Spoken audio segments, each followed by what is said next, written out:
రాంబాబు గారు ఒక మంత్రిగా ఉన్న వ్యక్తి, ఒక ఎమ్మెల్యేగా ఉన్న వ్యక్తి, పైగా నా పాయింట్ ఏంటంటే ఉద్యోగులంతా మా వైపే ఉన్నారు, ఉద్యోగులంతా మాకే ఓట్లేశారు, ఉద్యోగులది గంపగుత్తుగా మాకు ఓట్లేసేశారు, మొత్తం ఉద్యోగులంతా వ్యతిరేకంగా ఉన్నారు. మొన్నటికి మొన్న చాలా ప్రేమ కూడా చూపించారు. ఇప్పుడు ఈ మే 13కి 12వ తారీఖు వరకు చాలా ప్రేమ ఉండింది ఉద్యోగుల మీద. ఏమైపోయింది? ఒక్కసారిగా మారిపోయింది సీన్. వాళ్ళని చూస్తే ఇంకా చాలా ఉన్నాయి, చాలామంది నాయకులు ఉంది, ఎందుకు అవి తర్వాత వేస్తాను. అవైతే ఎక్స్ట్రీమ్. మీరు మన దేశంలో ఏ నాయకుడు ప్రభుత్వ ఉద్యోగుల గురించి అలా మాట్లాడరు. అది నెక్స్ట్ విందాము. ఏంటి పరిస్థితి? అంటే కొత్తగా ఇవాళ చేస్తున్నటువంటిది కాదు. ఎన్నికల ముందే వాళ్ళు క్లియర్గా చెప్పారు కదా, మేము రాబోతున్నాం, మేము వీళ్ళ సంగతి చూస్తాం, రెడ్ బుక్స్లో మేము రాస్తాం, అదే రకంగా వాళ్ళ పని పడతాం అనేటటువంటిది ముందు నుంచి ఒకరిద్దరిని వాళ్ళంటూ కొంత రికగ్నైజ్ చేసి వీళ్ళని రెడ్ బుక్ లో రాసుకొని వాళ్ళని బెదిరించారు. వీళ్ళు కూడా ఇప్పుడు కనిపించిన ప్రతి ఉద్యోగిని ఇప్పుడు మీరు టీలు ఇవ్వాలి, కాఫీలు ఇవ్వాలి, పసుపు బిళ్ళ పట్టుకొని వస్తేనంటే టీలు కాఫీలు అందించే గుమస్తాల్లా లేకపోతే ఇంకేమన్నా సర్వెంట్లా వాళ్ళు హోటల్ వాళ్ళు చేసినటువంటి ఎర్లియర్ చేసినటువంటి తప్పులు ఏవైతే ఉన్నాయో అది పోలీస్ డిపార్ట్మెంట్ వాళ్ళు చర్యలు తీసుకున్నారు ప్రభుత్వాల యొక్క అనుమతితో. అందుకని అచ్చెన్నాయుడు గారు నేను హోంమంత్రిని అవుతాను అనేటటువంటి మాట పదే పదే చెప్తుండేవాళ్ళు. ఎందుకంటే వారిని జైల్లో పెట్టారు, తర్వాత హాస్పిటల్కి అనారోగ్య కారణంగా అటు వెళ్ళారు. సో అక్కడి నుంచి నన్ను 12 గంటల ప్రయాణం చేయించారు. ఇవన్నీ చేసి నేను గనక హోంమంత్రిని అయితే ఇదే రకమైనటువంటి వెంచ్ఫుల్ యాటిట్యూడ్తో వెళ్తాననేది ఆయన పదే పదే చెప్తూ వచ్చారు. ఇవాళ వారు మాట్లాడినటువంటి మాట ఏదైతే ఉందో దాన్ని కంటిన్యూషన్గా మాట్లాడేటటువంటి మాట. అదే రకంగా అయ్యన్న పాత్రుడు గారు ఎవరైతే ఉన్నారో వారి ఇంటి ఎక్స్టెన్షన్ కోసం కాంపౌండ్ వాల్ ప్రభుత్వ భూములు ఆక్రమించారని ఏదైతే చర్యలు తీసుకున్నారో అప్పుడు వారు, వారి తనయుడు, వారి భార్య వీళ్ళందరూ కూడా అప్పుడు థ్రెటనింగ్ చేశారు రాబోయేటటువంటి రోజుల్లో. సో వీళ్ళందరూ కూడా ఇవాళ ఎవరెవరైతే ఏమైతే మాట్లాడుతున్నారో వాళ్ళ యొక్క పూర్వపు అనుభవాలు ఏవైతే ఉన్నాయో, మేము చేసినటువంటి తప్పుల్ని ఎక్స్పోజ్ చేసినటువంటి ప్రభుత్వాన్ని మేము ఇబ్బంది పెడతాం, ఆ ఇబ్బంది పెట్టేటువంటి ప్రాసెస్లో ఈ అధికారులందరి మీద కూడా ఇష్టం వచ్చినట్టు మాట్లాడతాం అనేటటువంటి మాట. సరే, ఇప్పుడు అధికారులు, గవర్నమెంట్ ఎంప్లాయీస్ కూడా ఏవో చిన్న చిన్న కారణాలతో ఈవెన్ పోస్టల్ బ్యాలెట్ చూస్తే మనం కౌంటింగ్లో మొట్టమొదటిగా అన్నీ కూడా ఆ పార్టీ తరఫున వెళ్ళటం అనేది మనం చూసాం. సో ప్రభుత్వ ఉద్యోగుల్లో చాలామంది ఓపెన్గానే టీచర్లు కానీ మమ్మల్ని ఇబ్బంది పెట్టారు, పని చేయమని అడిగారు, ఇంకోటి అని మాట్లాడారు. సో వాళ్ళందరూ కూడా ఆశ్చర్యపోయేటటువంటి రీతిలో ఈ రకమైనటువంటి బిహేవియర్ తొందరగా చేస్తారని వాళ్ళు కూడా ఎక్స్పెక్ట్ చేసి ఉంటారు. రాబోయేటటువంటి రోజుల్లో జాతీయ అధికారులు ఉన్నారు, మున్సిపల్ అధికారులు ఉన్నారు, ఓవరాల్ గా ప్రభుత్వ ఉద్యోగులు ఉన్నారు, పోలీసులు ఉన్నారు, ఇక మిగిలింది ఉపాధ్యాయులు. సార్ త్వరలో వస్తారేమో వాళ్ళ దగ్గర కూడా. స్కూల్స్ ఓపెన్ అయ్యాయి. నాకు తెలియదు, రావాలని నేను కోరుకోవడం కాదు, పరిస్థితి ఎలా ఉంటుందని ముందుగా భవిష్యత్తు ఎలా ఉంటుందనేది ఇప్పుడు జరుగుతున్న పరిణామాలను బట్టి వాళ్ళకి హెచ్చరిక. జస్ట్ ఒక యాటిట్యూడ్స్ అట్లా ఉన్నప్పుడు ఎవరిని మాత్రం ఎగ్జామ్ చేస్తారు? టీచర్ని కూడా అదే అంతే, ఎవరిని మాత్రం ఎగ్జామ్ చేస్తారు? ఎవరి మీద పడితే వాళ్ళ మీద మాట్లాడతారు. మా వైపే ఉన్నారు, మా మనుషులే వాళ్ళందరూ, మొత్తం ఉద్యోగులు గొంపగొత్తుగా మాకు వేసేసారు అని చెప్పినటువంటి ప్రేమ ఏమైపోతుంది అని నాకు అర్థం కావట్లేదు. దానిలో కొంత కామాలు ఫుల్ స్టాప్లు పెడుతున్నారు కదా, కొంతమంది వైఎస్ఆర్సీపీకి సంబంధించిన వాళ్ళు ఉన్నారు అనేటటువంటి మాటతో అర్థం చేసుకోవాలి, మిగతా అందరినీ కూడా ఇబ్బంది పెట్టేటటువంటిది. ఏవైనా కూడా అది చాలా దురదృష్టం, అన్ఫార్చునేట్. డెమోక్రటిక్ సొసైటీలో ప్రభుత్వాలు మారటం అనేటటువంటిది సహజంగా జరిగేటటువంటి పరిణామం. మనం తమిళనాడులో కనుక చూస్తే ప్రతి సంవత్సరం అధికారులు మారుతుంటారు, ప్రతి టర్మ్కి కూడా ప్రభుత్వాలు మారుతుంటాయి. అనేక రాష్ట్రాల్లో జరిగేటటువంటి ప్రక్రియ. ఒక పక్కన మన ఒరిస్సా రాష్ట్రంలో ఓడిపోయినటువంటి వాళ్ళు, గెలిచినటువంటి వాళ్ళు చాలా సహృదయంతో వాళ్ళిద్దరూ చేసేటటువంటి యాక్టివిటీ ఒక రకంగా ఉంటే, ఆంధ్రప్రదేశ్లో కక్షపూరితమైన నిన్నటిదాకా ఇదే మాట మాట్లాడారు, అంతా చాలా కక్షపూరితంగా జగన్మోహన్ రెడ్డి గారు ఫంక్షన్ చేస్తున్నారు.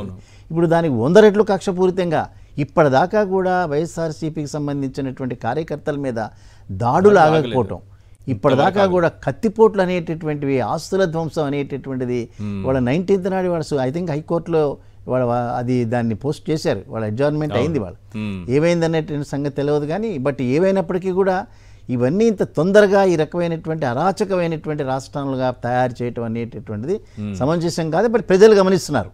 ఒకవేళ వీళ్ళు కనుక మేము 5 సంవత్సరాల కాలంలో మేము ఏదైనా చేస్తామనే కనుకంటే పొరపాటుది. తప్పనిసరిగా అనేక రకాలైనటువంటి సంస్థలు ఉన్నాయి ఇక్కడ, అవన్నీ కూడా చాలా క్లోజ్గా వాచ్ చేస్తున్నారు, ప్రజలు కూడా వాచ్ చేస్తున్నారు. ఇప్పుడు మంత్రి అంటే రాష్ట్రానికి మంత్రి, రాష్ట్ర ప్రజలందరికీ మంత్రి, అంతేనే కదా సార్? సింపుల్ కదా. కానీ మీరు పసుపు బిళ్ళ తీసుకెళ్ళండి, పసుపు బిళ్ళ చూస్తే మీకు చేరేసి టీ ఇచ్చి మీ పని చేసి పెడతారంటే ఒక వర్గానికి మాత్రమే ఈ ప్రభుత్వ ఉద్యోగులు పని చేయాలని ముందుగానే సిగ్నల్స్ ఇస్తున్నారా ఏంటి? ఎందుకు మీకు ప్రీవియస్ దీంట్లో చంద్రబాబు నాయుడు గారు గౌరు చరితారెడ్డి వారు వారి పార్టీలో జాయిన్ అయినప్పుడు ఓకే, అంతకుముందు నా పార్టీలో కాకుండా వేరే పార్టీలో ఉంది కాబట్టి ఆమె అడిగిన ఏ పని నేను చేయలేదని ఒక బహిరంగ సభలో మాట్లాడారు. ఒక ముఖ్యమంత్రి మాట్లాడాడు అక్కడ. ఆ నియోజకవర్గానికి సంబంధించినటువంటి ఏ కార్యక్రమం కూడా నేను చేయలేదు అనేటటువంటి మాట. సో ఒక ముఖ్యమంత్రి స్థాయిలోనే ఏ నియోజకవర్గం డెమోక్రసీకి అర్థం లేదు. 51% గెలిచేటటువంటి ఒక పార్టీ 49% కనుక ఇగ్నోర్ చేస్తానని బాహాటంగా కనుక ప్రకటిస్తే ఇక ప్రజాస్వామ్యానికి ఏ రకమైనటువంటి భద్రత ఉంటుంది అక్కడ? ఉద్యోగులు ఒక పార్టీకి సంబంధించినటువంటి నాయకులు కార్యకర్తల కోసం మాత్రమే పనిచేయాలి, 5 ఏళ్ళు ఇంకెవరి కోసం పని ఓపెన్ గా మాట్లాడుతున్నారు కదా, మీరు చేయాల్సిందే మేము ఏం చెప్తే. సో ఆ ప్రాసెస్ లో వారు చేసేటటువంటి తప్పులు కానీ లేదా లొంగనటువంటి కొంతమంది అధికారులు ఉంటారు, ఎట్టి పరిస్థితుల్లో నేను దీనిలో చేయనని వాళ్ళ మీద తప్పనిసరిగా జులుం ప్రదర్శిస్తారు, ట్రాన్స్ఫర్లు అనేటటువంటి చేస్తారు. ఇవన్నీ కూడా ఈ యాటిట్యూడ్స్ ఇవన్నీ ఎక్కడైతే నెంబర్ 1 నెంబర్ 2 ఆ రకంగా మాట్లాడుతూ వచ్చారో, ఇప్పుడు పవన్ కళ్యాణ్ దగ్గర నుంచి ఏ మాటలు మాట్లాడుతూ వచ్చారు, ఇష్టం వచ్చిన లాంగ్వేజ్ ఉపయోగిస్తూ వచ్చారు. అదే లాంగ్వేజ్ వీళ్ళు కంటిన్యూ చేస్తున్నారు. ఇంకా భవిష్యత్తులో ఇటువంటి లాంగ్వేజ్ ఇంకా ఎమ్మెల్యేలు కూడా ఉపయోగిస్తారు. సో ఆ స్థాయికి వచ్చిన తర్వాత ఈ ప్రభుత్వ ఉద్యోగులు అనేటటువంటి వాళ్ళు తప్పనిసరిగా దీని మీద వాళ్ళ రోడ్ల మీదకి రావాల్సిన పరిస్థితి వస్తుంది. ఎందుకంటే ఎక్కడొకటి ఇటువంటి హెరాస్మెంట్ అనేటటువంటిది వారి యొక్క ఆత్మగౌరవానికి సంబంధించింది. అదే రకంగా వాళ్ళు చేసేటటువంటి పని అంతా నేను చెప్తే చాలు నువ్వు ఏ రకంగా కూడా వైలేట్ చేసి పని చేయాలని అంటే అది కాదు కదా అధికారుల యొక్క డ్యూటీ అనేటటువంటిది. ఈ సెటప్లో బ్యూరోక్రసీ అనేటటువంటిది చాలా వైటల్గా పనిచేసేటటువంటి నిర్ణయాలు పొలిటికల్ సిస్టమ్ తీసుకున్నా అమలు చేసేది బ్యూరోక్రసీ. సో ఇవాళ మనకున్నటువంటి చెక్స్ అండ్ బ్యాలెన్సెస్ ది సిస్టంలో పొలిటికల్ సిస్టమ్ అనేటటువంటిది కేవలం నిర్ణయాలు తీసుకోవడం వరకు మాత్రమే. ఆ నిర్ణయాలు ఇంప్లిమెంటబులా కాదా అనేటటువంటిది బ్యూరోక్రసీ అండ్ జ్యుడిషియరీ ఇవన్నీ కూడా చాలా జాగ్రత్తగా వచ్చేది. అవన్నీ మర్చిపోయి వీళ్ళు కనుక నేను స్పీకర్ అవుతాను, లేకపోతే నేను ఇంకో మంత్రి అయినాను, హోంమంత్రి అయినాను, నేను ఏ రకంగా మాట్లాడినా కూడా నడుస్తుందంటే కొంతకాలం వరకు నడుస్తాయి అవన్నీ కూడా. సో గెలిచినటువంటి ఆ మత్తులో మాట్లాడేటటువంటి మాటలు తప్ప ప్రజాసేవకులుగా మాత్రమే మిమ్మల్ని ఎన్నుకున్నారు. సెకండ్ థింగ్, ఎకనామిక్స్ స్టార్ట్ అవుతాయి ఇప్పటి నుంచి. నిన్నటిదాకా పాలిటిక్స్ అయిపోయినాయి, ఇవాళ నుంచి ఎకనామిక్స్. ఈ ఎకనామిక్ సిట్యుయేషన్లో మీరు ఇచ్చినటువంటి హామీలు కానీ లేదా మీరు రాష్ట్రాన్ని నడిపించేటటువంటి విధానం, నిన్నటిదాకా ఏమన్నారు, Amaravati is a self sustain project అన్నారు, ₹1 పెట్టాల్సిన అవసరం లేదన్నారు. ఆ సెల్ఫ్ సస్టైనెన్స్ పోయి ₹1,00,000 కోట్ల అంటున్నారు. మనం ఏమైనా చెప్పగలం సార్, సందర్భాన్ని బట్టి మనం ఎలాగైనా తిప్పగలం దాన్ని, ఆ టాలెంట్ మనకు అది పోయింది కదా. ఇప్పుడు ఎవ్రీథింగ్ ఎకనామిక్స్ నౌ. సో ₹1,00,000 కోట్ల ప్రతి సంవత్సరం ఎక్కడి నుంచి వస్తాయి? FRBM కుండే లిమిట్స్ 50,000 కోట్లు. ఆల్రెడీ నితీష్ కుమార్ ఆల్రెడీ చెప్పే ఉంచాడు కదా, నాకు స్పెషల్ హోదా కావాలని. ఈయన మాట్లాడలేదు కదా, ఆయన మాట్లాడేసి ఉంచాడు. సో రేపటి నుంచి వరదల్లా పారుతుంటే మిగతా రాష్ట్రాలన్నీ నోట్ల వేలు పెట్టి కూర్చుంటాయా? ఇది కేంద్ర ప్రభుత్వం. ఇంకోటి కూడా కేంద్ర ప్రభుత్వానికి ప్రస్తుతం ₹1,78,00,000 కోట్ల అప్పులు ఉన్నాయి. ₹1,78,00,000 కోట్ల. Last year budget vote on account కనుక తీసేస్తే అంత ముందు బడ్జెట్లో ₹48 లక్షల కోట్ల బడ్జెట్లో 27 లక్షల కోట్ల మాత్రమే ఆదాయం, 21 లక్షల కోట్ల అప్పు. సో అప్పు పట్టుకొచ్చి ఆంధ్రప్రదేశ్ రాష్ట్రానికి వరదల్లా చేస్తే మంచిదే కదా, రాష్ట్రం అభివృద్ధి ఇచ్చుంటారేమో, లేకపోతే ధైర్యంగా ₹1,00,000 కోట్లు అని అన్నారు కదా. ఈయనకంటే ఆయన 4 ఆకులు ఎక్కువ చదివినటువంటి వాళ్ళే. ఈయన 16 సీట్లకి ఆయన ఆల్రెడీ రెడీ చేసి పెట్టుకున్నాడు అక్కడ. సో ఎవరి చేతుల్లో, వీళ్ళ చేతుల్లో వాళ్ళు ఏదో ఉంటారనుకోవటం అది చాలా అమాయకత్వం. అయినప్పటికీ కూడా నితీష్ కుమార్ ఏదైతే ఫార్మేషన్ అప్పుడే నాకు స్పెషల్ హోదా కావాలి అని అడగగలిగింది, ఈయన ఎందుకు ఆ మాట మాట్లాడలేకపోయినాడు? పాచిపోయిన లడ్డూలు అనేటువంటి వ్యక్తి కూడా అక్కడే ఉన్నప్పుడు మాకు ప్రత్యేక హోదా ఇవ్వాల్సిందే, మాకు అమరావతి కోసం ₹1,00,000 కోట్ల ఇవ్వాల్సి, ఒక్కళ్ళు ఎందుకు మాట్లాడలేకపోయినారు? నిన్నటిదాకా చెప్పారు కదా మేమందరం ఒకటే, మేమంతా కలిసి అనేటటువంటిది. సో ఇవన్నీ కూడా ఇవాళ మాట్లాడేటటువంటి మాటలు కానీ, ఉద్యోగస్తులను చేస్తున్నటువంటి అవమానం కానీ, లేదా ప్రతిపక్ష పార్టీ అయినంత మాత్రాన వాళ్ళు సమాజంలో బతకడానికి వీల్లేదు అనేటటువంటి నేచర్తో వాళ్ళ మీద చేసేటటువంటి దాడులు కానీ, ఇవన్నీ రేపొద్దున తప్పనిసరిగా రీపే అవుతాయి. అంచేత వీటి విషయంలో చాలా కేర్ఫుల్గా ఇప్పటికైనా దీన్ని ఆపాలి.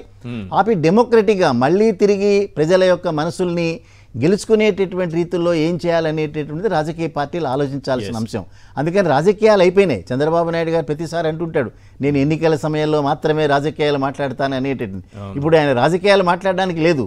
పోలవరం ప్రాజెక్టులో ఏం జరిగిందో, ఆ కాఫర్ డ్యామ్ అనేటటువంటి వాటిని నిర్మించకుండా వాటిని డయాఫ్రమ్ వాల్ ఏ రకంగా దెబ్బతిందో ప్రపంచానికి తెలిసి ఇవన్నీ కూడా. సో టెక్నికల్ ఇంజనీర్స్ కూడా మాట్లాడినటువంటి మాటలు మాట్లాడుతున్నారు. 2% కూడా కంప్లీట్ చేయనటువంటి వాళ్ళు మొత్తం ప్రాజెక్టును పాడు చేశారంటున్నారు. ప్రాజెక్ట్ ని వెనక్కి తీసుకెళ్లిపోయారంట. అంటే ఇప్పటి వరకు కట్టిన ఇటుకలన్నీ తీసుకొని ఇంట్లో దాచుకున్నారు, తీసుకెళ్ళి వెనక్కి తీసుకుపోవడం ఏంటి? సో ఏం చేశారనేటటువంటిది నేను అంబటి రాంబాబు క్లియర్గా చెప్పాను. అర్థమయ్యేదిగా ఒక విషయం చెప్పాలి సార్. ఇప్పటి వరకు 55,000 కోట్ల రూపాయలు కావాలని ఒక అంచనా కేంద్ర ప్రభుత్వానికి పంపించారు. చంద్రబాబు నాయుడు గారు ఏమో 72% నేను కంప్లీట్ చేశాను అంటారు. ఖర్చు పెట్టింది ఎంత అంటే 12,000 కోట్ల రూపాయలు అంటారు. 12,000 కోట్లతో 72% కంప్లీట్ అయిపోతే 55,000 కోట్లు ఇంకెందుకు? అంటే అప్పుడు 14,000 కోట్ల రూపాయలే కదా. ఎవరిస్తారు? కనీస జ్ఞానం లేదా? ప్రశ్నించరా ఎవరు? అంటే కనీస జ్ఞానం కదా సార్ ఇది. ప్రజల యొక్క మెమరీ శక్తి మీద వారికి అపారమైనటువంటి నమ్మకం. సెకండ్ థింగ్, రాజశేఖర రెడ్డి గారు చెప్తుండేవారు, మాకు మ్యాండేట్ వచ్చింది కాబట్టి నేనేం చెప్పినా వినాల్సిందేనా? అంతే కదా, నిజం చెప్తే ఏదో అవుతుందని చెప్పి రాజశేఖర రెడ్డి గారు పదే చెప్తుండేవారు.